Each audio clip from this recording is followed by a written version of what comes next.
கிறிஸ்துவுக்குள் பிரியமான என் அன்பு தேவச்சனமே, ஆண்டவராகிய இயேசு கிறிஸ்துவின் இனிய நாமத்தில் உங்களை வாழ்த்துகிறேன். இந்த நாளில் தேவன் நமக்கு கொடுத்த வேத வசனத்தை நாம் தியானிப்போம். அதற்காக தெரிந்து கொண்ட வேத பகுதி எசேக்கியேல் 18ஆம் அதிகாரம் 32வது வார்த்தையை, மனம் திரும்புங்கள் அப்பொழுது பிழைப்பீர்கள்.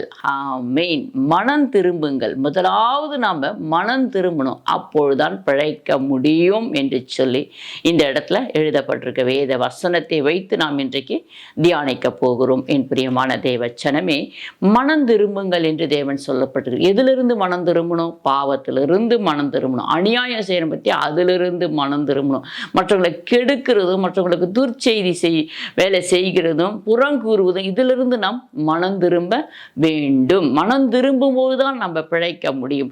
அதே போல ஆண்டவர் சொல்கிறார், என் கட்டளைகளையும் என் கற்பனைகளையும் கை கொள்ளுங்க, என் நியாயங்களை கூட நீங்க கை கொள்ளுங்க. அப்படி நீங்க கை கொண்டு வாழும்போது நீங்கள் பிழைப்பீர்கள் என்று சொல்லுகிறார். ஹல்லேலூயா. இதிலிருந்து நாம் விலகும் பொழுது பிழைப்போம். அதே போல நாம் கர்த்தருடைய கட்டளையும் கற்பனையும் நியாயங்களையும் கை கொண்டு வாழும் பொழுது நாம் பிழைப்போம். ஹல்லேலூயா.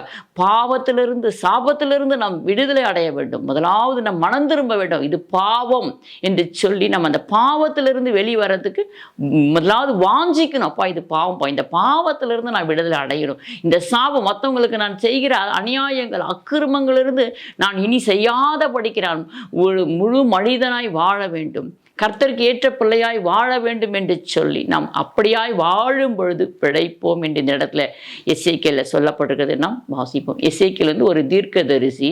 அவர் மூலமா இஸ்ரவேல் ஜனங்களுக்கு ஆண்டவர் அநேக காரியங்களை சொல்லிக் கொடுக்கிறார். அநேக வார்த்தைகளை சொல்லி சொல்லி தெளிவுபடுத்துகிறதை நாம் பார்க்க முடியும். இஸ்ரவேல் ஜனங்க அடிமையா இருந்தாங்க பார்த்தீங்களா, எகிப்து தேசத்துல. அந்த இடத்துல அடிமையா இருக்கும்போது மோசே மூலமா ஆண்டவர் நிறைய வெளிப்பாடுகளை கொடுத்து பேசி அங்கிருந்து அழைத்து கொண்டு வருவார். அதே போல இந்த இடத்துல எசேக்கியேல பார்க்கும் பொழுது இந்த இடத்துல இவங்க பாபிலோன்ல அடிமையா இருக்கிறாங்க. எசேக்கியேலும் அந்த இடத்துல தான் இருக்கிறார் தீர்க்க தரிசனம் சொல்லிக்கிட்டு. ஆனால் அங்கே இருக்கும்போது ஆண்டவர் சொல்கிறார், அவங்களுக்கு சொல்லிக் கொடுக்குறாரு, இப்படிலாம் இருந்தாங்கப்பா, இப்படிலாம் இருக்காங்க, அதனால தான் இங்கே அடிமையாக இங்கே உட்காந்துட்டு இருக்கிறாங்க. இவங்களுக்கு கொஞ்சம் புத்தி சொல்லு, இவங்களுக்கு நான் சொல்கிறதெல்லாம் சொல்லு. ஆனால் நான் என்ன சொன்னாலும் அவங்க கேட்கவே மாட்டாங்க, கீழ்ப்படியவே மாட்டாங்க. ஆனால் நீ சொல்கிறத சொல்லிக்கொண்டே இருன்னு சொல்லி ஆண்டவர் சொல்லியிருப்பார். இந்த இடத்துல எசேக்கியேல் மூலிமா ஆண்டவர் அநேக காரியங்களை பேசிக்கொண்டே இருந்திருப்பார் இஸ்ரவேல் ஜனங்களுக்கு. ஏன்னா பரிதபிக்கிறார் அவர். இஸ்ரவேல் ஜனங்க மேலே அவர் வைத்த பாசம் அவ்வளோ, அன்பு அவ்வளோ. அநேக ஜனங்களை பார்க்கிலும் அந்த இஸ்ரவேல் கோத்திரத்தையும் அந்த ஜனங்களையும் அவர் அதிகமாய் நேசித்தார். அவர்களை நம்பினார். என் ஜனங்கள் என்று சொன்னார். அவர்களை பார்த்து அந்த சிறு கூட்டத்தை பார்த்து இவர்கள் என் ஜனங்கள் என்று சொல்லுகிறார். ஆனால் அவர்களோ ஆண்டவரை விட்டு விட்டு மறுதலித்து போய்கொண்டிருக்கிறார். அப்பப்போ ஒரு தீர்க்கதரிசியில் எழுப்பி எழுப்பி அந்த இஸ்ரவேல் ஜனங்களோடு கூட ஆண்டவர் பேசிக்கொண்டே இருக்கிறதை நாம் பார்க்க முடியும்.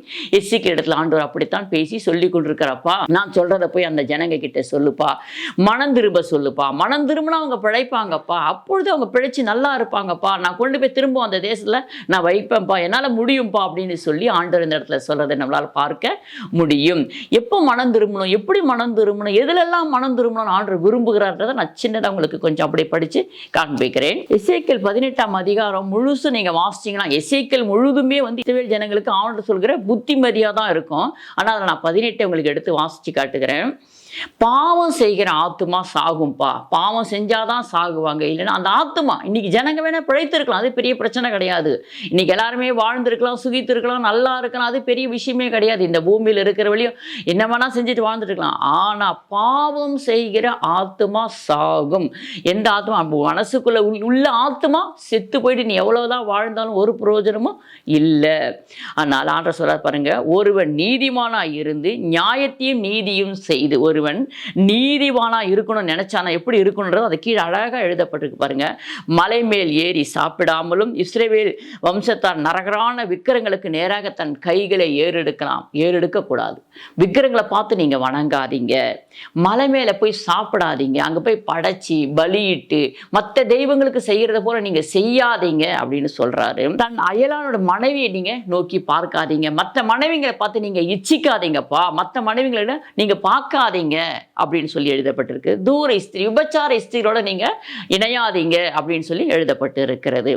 ஒருவனையும் ஒடுக்காதீங்க. உங்களுக்கு கீழே ஒருத்தர் இருக்கிறான்னு சொன்னா அவனை நமக்கு ஒரு அடிமை கிடைச்சிட்டான்னு சொல்லி அவனை போட்டு நிறைய எவ்வளவு புழிஞ்சு எடுக்க முடியுமோ அவகிட்ட இருந்து புழிஞ்சு எடுக்காதீங்கப்பா. கொள்ளையிடாதீங்க. இந்த சிறுமியானத்துல கொள்ளையிடாதீங்க. கடன் வாங்கின ஒருத்தன் வந்து நம்ம கிட்ட கடன் வாங்குறான்னு சொன்னா ஒரு பொருள் அடமானம் வச்சுட்டு வாங்குவான் இல்லையா, அவன் அந்த பணத்தை கொண்டு வந்து கொடுக்கும்போது அந்த பொருளை நீங்க திருப்பி அவங்ககிட்ட கொடுத்துருங்க. அந்த பொருளை நீங்க எடுத்துக்கிட்டு நான் அப்புறம் தரேன், இல்லை நீ என்கிட்ட கொடுக்கலன்னு சொல்லி ஏமாத்தாதீங்கப்பா அப்படின்னு சொல்லப்பட்டிருக்கும் இந்த இடத்துல. வஸ்திரம் இல்லாதவனுக்கு வஸ்திரத்தை கொடுங்க. உங்க அப்பத்துல கொஞ்சம் நீங்க சாப்பிட்ற சாப்பாடை வந்து ஏழைங்களுக்கு கொஞ்சம் கொடுங்கப்பான்னு சொல்லியிருப்பார். வட்டிக்கு பணம் கொடுக்காதீங்க. கைமாறு கருதாம கடன் கொடுங்க. உங்ககிட்ட கேட்கறவனுக்கு நீங்க கைமாறு கருதாம இந்த பண்ணி நாளைக்கு வாங்கிக்கிறியா நாளைக்கு கொடுக்குறியான்னு சொல்லி கொடுத்து பாருங்க அப்படின்னு சொல்லுகிறார். பொலிவு வாங்காமன்னு சொன்னா லஞ்சம் வாங்காத இருங்க அப்படின்னு சொல்றார். லஞ்சம் நம்ம வாங்கக்கூடாது. அன்னைக்கும் சரி இன்னைக்கும் சரி ஆண்டு ஆரம்ப நாட்கள் இருந்து கடைசி வழி நீங்க பார்த்தீங்கன்னா லஞ்சம் வாங்க. ஆனா இன்னைக்கு கிறிஸ்தவர்கள் லஞ்சம் நல்லா வாங்கி கொண்டு இருக்கிறாங்க. கர்த்தருக்கு ஸ்தோத்திரம்.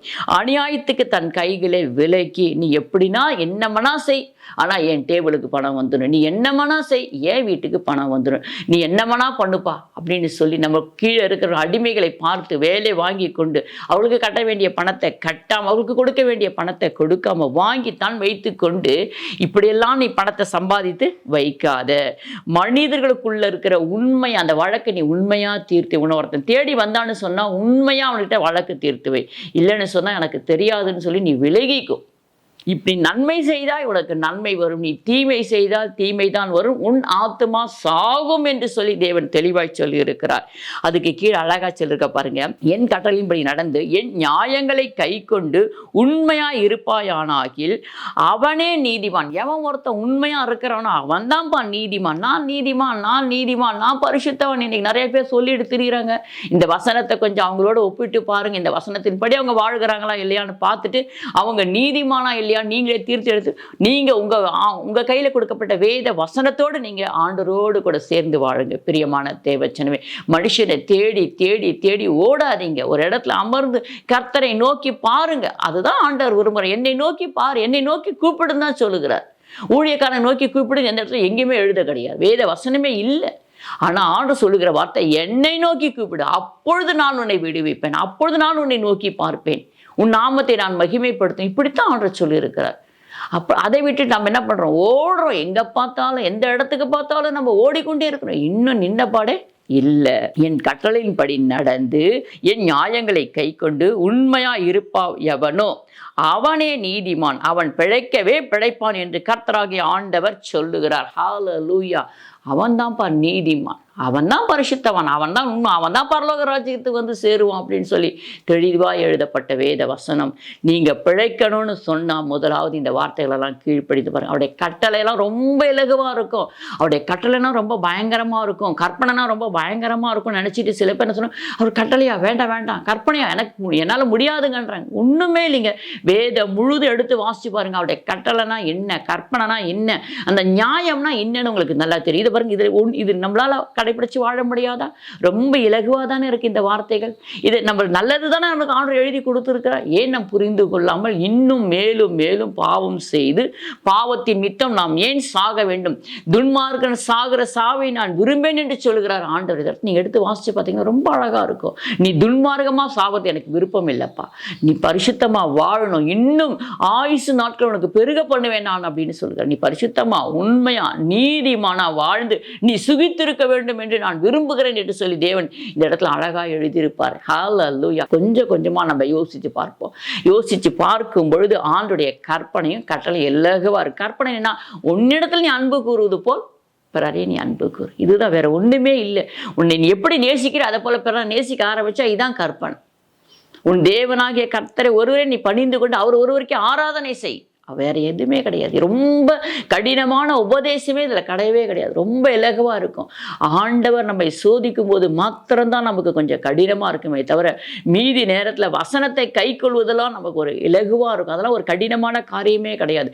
ஆண்டவர் நம்மை சோதிக்கும் பொழுது நம்ம பொன்னாய் விளங்க வேண்டும் என்று நம்மளுக்கு கொஞ்சம் சோதனைகள் வரும். அந்த நேரத்தில் தான் நம்மளால் அந்த உபதிரத்தை தான் தாங்க முடியாமல் போகுமே தவிர அவருடைய கற்பனையும் அவருடைய கட்டளை அவருடைய நியாயங்களை நம்ம கை கொண்டு இந்த உலகத்தில் அழகாய் வாழ முடியும் என் பிரியமான தேவச்சனமே. ஹல்லேலூயா. வாசிப்போம். உபாகமம் 18ஆம் அதிகாரம் 9வது வார்த்தை. உன் தேவனாகிய கர்த்தர் உனக்கு கொடுக்கும் தேசத்தில் நீ போய் சேரும்போது அந்த ஜாதிகள் செய்யும் அருவருப்புகளின்படி செய்ய கற்றுக்கொள்ள வேண்டாம். அவ்வளோதான். அந்த மற்ற ஜாதிகள் புறஜாதியார் செய்கிற காரியத்தெல்லாம் நீ எதுவுமே கற்றுக்கொள்ளாத.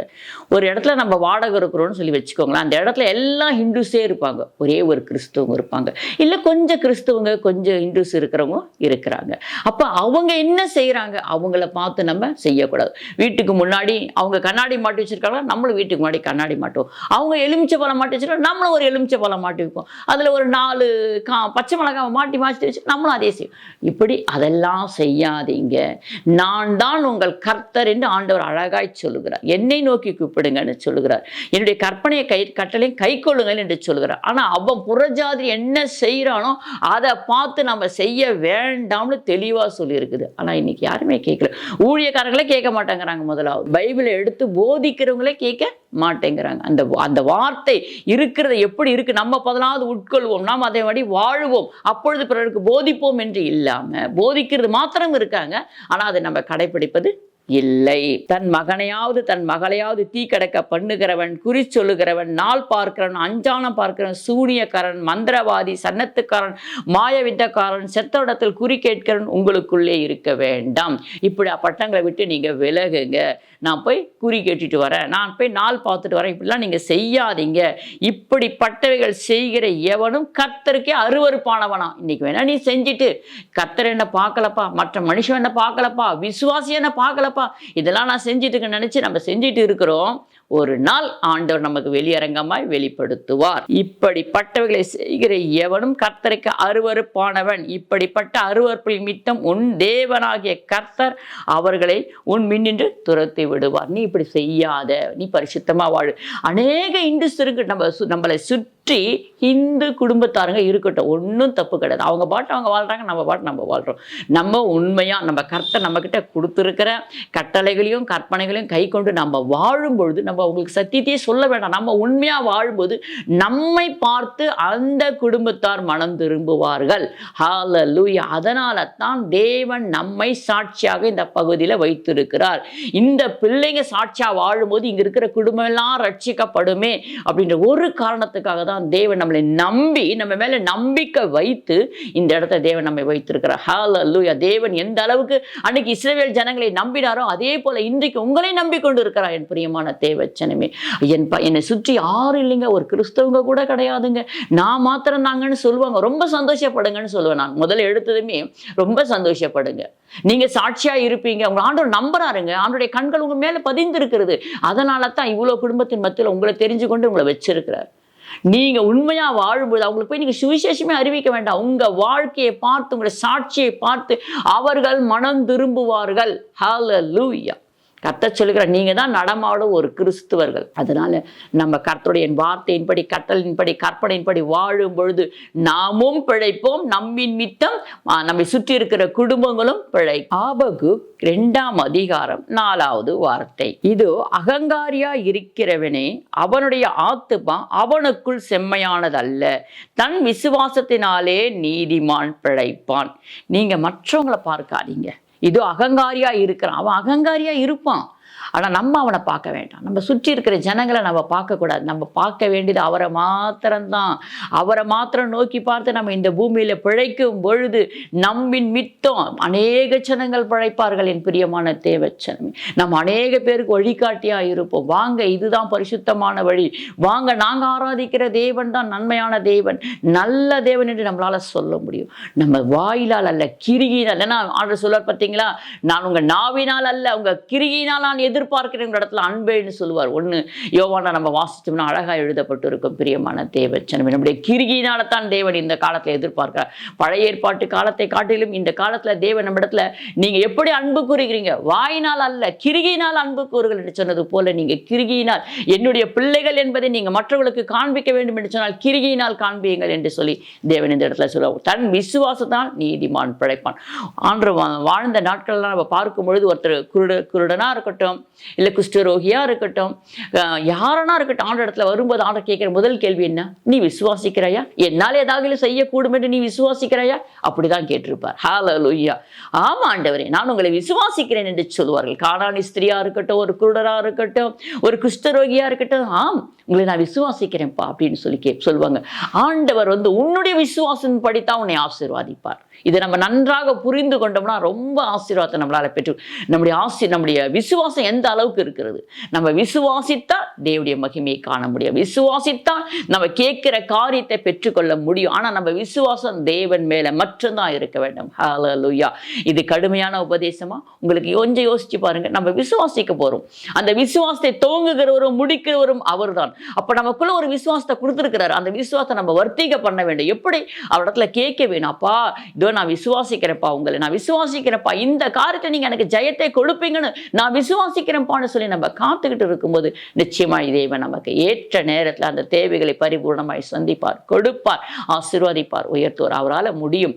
ஆனா நம்முடைய விசுவாச அளவுதாங்க குறைவா இருக்கு. அன்னைக்கு ஒரு குஷ்டரோகிக்கு இருந்தது, கானானி ஸ்திரிக்கு இருந்தது. அந்த விசுவாசம் பாருங்க, 100க்கு அதிபதிக்கு கூட அந்த விசுவாசம் இருந்தது. ஆண்டவரேன்னு சொல்லி கூப்பிடுறான். அந்த மாதிரி நமக்குள்ள விசுவாசம் இருக்கா? அந்த விசுவாசத்தை தான் தேவன் பார்த்து நமக்கு நன்மையானதை செய்ய முடியும். நாம் பிழைக்க முடியும். வேறொரு வேத பகுதியை வாசிப்போம். ஆமோஸ் 5ஆம் அதிகாரம் 6வது வார்த்தை. கர்த்தரை தேடுங்கள், அப்பொழுது பிழைப்பீர்கள். நம்ம யாரை தேடுறோம்? யார் இடத்துல வாழணும்? எப்படி நம்ம பிழைக்க முடியும் அப்படி யோசிச்சு பார்க்கும்போது கர்த்தரை தேடுங்கள். இந்த உலகத்துல நம்மளுக்கு வாழ்க்கையே இல்லையே, நம்ம எப்படி வாழ்றதுன்னு தெரியல நினைக்கிறீங்களா?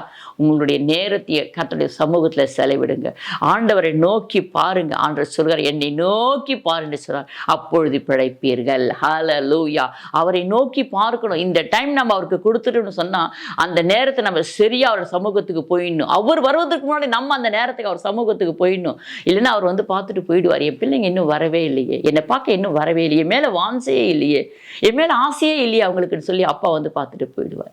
ஏன்னா அவருடைய சத்தத்தை கேட்கணும், நம்ம அவரோட கூட பேசணும் அப்படின்னு சொன்னா அதிகாலையில் ஆயத்தமாகி சீனாய் மலைக்கு ஏறி போனது போல நம்ம அவரிடத்துக்கு போய் அவருடைய சமூகத்தில் நம்ம உட்கார்ந்து அவரை நோக்கி பார்த்து துதிக்கும் பொழுதுதான் அவரோடு கூட நம்ம சத்தத்தை கேட்க முடியும். அவரை நம்ம நோக்கி தேடும் பொழுதுதான் நம்ம அவரை கண்டுபிடிக்க முடியும். ஹல்லேலூயா. பிரியமான தேவச்சனமே, நாம் அவருக்குன்னு ஒரு நேரத்தை ஒதுக்கணும்னு சொன்னா அந்த நேரத்தை வேற எதுலையுமே நம்ம செலவிடக்கூடாது. அவரிடத்துல மாத்திரம்தான் அந்த நேரத்தை நம்ம செலவிட வேண்டும். அந்த நேரத்தை நம்ம வேற இடத்துல செலவு பண்ணும்போது அவர் பார்த்துட்டு போய்விடுவார். என் பிள்ளைகள் என்னை பார்க்கவில்லையே, என்னோடு கூட பேசுகிறேன்னு சொல்லி இந்த நேரத்தை எனக்கு கொடுத்தார்களே, ஆனா என்னிடத்துல இல்லையே, அவர் உலக காரியமாய் போய்விட்டேன்னு சொல்லி மனவேதனைப்படுவார். அதனால நம்ம கொடுக்க வேண்டிய நேரத்தை அவருக்கு சரியாய் கொடுப்போம். நேரத்தை ஆகும், காணிக்கையாகும், எதை நம்ம சொல்லுகிறோமோ அதை நாம் சரியாய் செய்யும் பொழுது தேவன் நமக்கு நன்மையானதை தருவார். வாசிப்போம். உபாகமம் 30ஆம் அதிகாரம் 16வது வார்த்தை. நீ பிழைத்து பெருகும் படிக்கும் நீ சுதந்தரித்து போகிற தேசத்தில் உன் தேவனாகிய கர்த்தர் உன்னை ஆசீர்வாதிக்கும் படிக்கும் நீ உன் தேவனாகிய கர்த்தரில் அன்பு கூறவும் அவர் வழிகளில் நடக்கவும் அவர் கற்பனைகளையும் கட்டளைகளையும் நியாயங்களையும் கைக்கொள்ளவும் நான் இன்று உனக்கு கற்பிக்கிறேன். ஹல்லேலூயா. ஆமாம், நீங்கள் பிழைத்து இருக்கணும்னு சொல்லி, நீங்கள் வாழ்க்கையில் பெருகணும் என்று சொல்லி, நீங்கள் நல்லா இருக்கணும்னு சொல்லி, நீங்கள் சுகித்திருக்க வேண்டும் என்று சொல்லி, நீங்கள் மாத்திரமல்ல உங்கள் குடும்பமே என் பிரியமான தேவச்சனமே அதற்குரிய வழி வாசல்கள் தான். இவைகளெல்லாம் இன்னும் நம்ம சொல்லப்போனால் இன்னும் அநேக இடத்துல எப்படியெல்லாம் கற்பனை இருக்குது, அவருடைய கற்பனைனா என்ன, அவருடைய கட்டளைனா என்ன, அவருடைய நியாயங்கள்னா என்னன்னு சொல்லி அழகாய் உபாகத்திலே நம்ம பார்க்க முடியும். லேவியராகத்தில் கட்டளைகள்லாம் கொடுக்கப்பட்டிருக்கும். இதை நம்ம தேடி வாசிக்கும் பொழுது அந்த வார்த்தையின்படி நம்ம வாழும் பொழுது பிழைப்போம். நீங்க வாழ்க்கையில சுகித்திருக்க வேண்டும், நன்றாயிருக்க வேண்டும் என்று சொல்லி தேவன் விரும்பித்தான் இந்த வார்த்தையில் எழுதி கொடுக்கப்பட்டிருக்கிறது. அதற்கு கீழே நீங்க அப்படியே தொடர்ந்து வாசிக்கும் பொழுது, நான் ஜீவனையும் மரணத்தையும் ஆசீர்வாதத்தையும் சாபத்தையும் உனக்கு முன் வைத்தேன் என்று உங்கள் மேல் வானத்தையும் பூமியும் இன்று சாட்சியாக வைக்கிறேன். ஆகையால் நீயும் உன் சன்னதியும் பிழைக்கும் படிக்க நீ ஜீவனை தெரிந்து கொண்டு, நீ நன்மையானதை தெரிந்து தெரிந்து கொண்டு ஹalleluya மனந்திரும்புங்கள், பரலோக ராஜ்யம் சமீபமா இருக்கிறது.